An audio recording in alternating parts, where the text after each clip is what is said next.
जो कि इसी हीट ट्रांसफर वाले चैप्टर से हमारे पास में है, लिखा हुआ है a cylinder of the radius r is surrounded by a cylindrical shell. मतलब एक सिलेंडर ऑलरेडी एक सिलेंडर के अंदर है, यानी कि हमारे पास में हॉलो सिलेंडर है, और जो बाहर वाला सिलेंडर है उसकी रेडियस को 2r दे रखा है। फिर कह रहा था thermal conductivity of the material of the inner cylinder, जो अंदर वाला सिलेंडर है उसकी कंडक्टिविटी दे रखा है, और आउटर सिलेंडर की कंडक्टिविटी K2 है। तो मान लेते हैं कि अगर कोई भी हीट का लॉस ना हुआ हो, if there is assuming you can say no loss of the heat, then the effective thermal conductivity of the system for the heat flowing along the length of the cylinder, उसके length के along कितनी heat flow हो रही होगी, उसके behalf पर हमें thermal conductivity के 4 रिलेशन दे रखे हैं। इनमें से कौन सा ऑप्शन बेस्ट मैच करेगा। तो इस क्वेश्चन के सोल्यूशन की ओर अगर हम आगे बढ़ें तो आप देखिए, हमने आपसे बोला कि हम लोगों को 2 सिलेंडर बनाने हैं। एक सिलेंडर छोटा, ठीक है, और इस जिसकी रेडियस हम लोगों ने मान ली है r है, इसकी रेडियस कितनी मान रखी है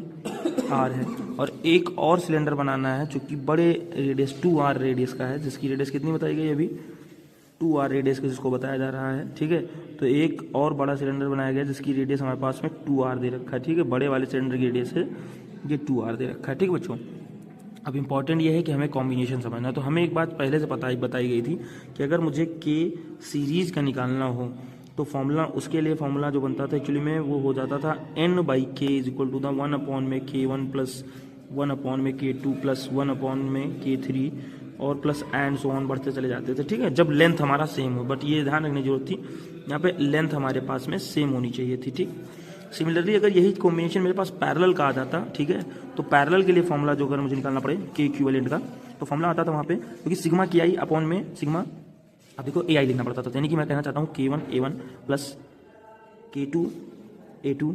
क्योंकि 2 ही बार जोड़े गए हैं, अपॉन में A1 प्लस A2। बच्चों को ये बात फॉर्मूले को मुझे लगता है बताने में या समझने में कोई दिक्कत नहीं है। जब भी लेंथ बराबर हो जाती थी हमारे पास में, और पैरेलल कॉम्बिनेशन में जब होते थे, क्योंकि ये कॉम्बिनेशन जो बना हुआ है हमारे सामने ये पैरेलल कॉम्बिनेशन है, ठीक है। जब 2 कंडक्टर्स, ठीक है, वो भी हीट के बिहाफ पे जो हैं, ठीक है, तो हीट के कंडक्टिंग जो एक्चुअली में कंडक्टर्स हमारे पास में, उनको पैरेलल कॉम्बिनेशन में जोड़ा जाएगा, तो K इक्विवेलेंट फॉर्मूला ये बन के आता था। नाउ इंपॉर्टेंट ये है बेटा हमें A1 और A2, क्योंकि ऑप्शन की बात अगर हम यहाँ देखें तो ऑप्शन हमारे पास में A1 और A2 नहीं है, तो ये बात तो क्लियर है कि ऑब्वियसली हमें A1 A2 एलिमिनेट करना चाहिए।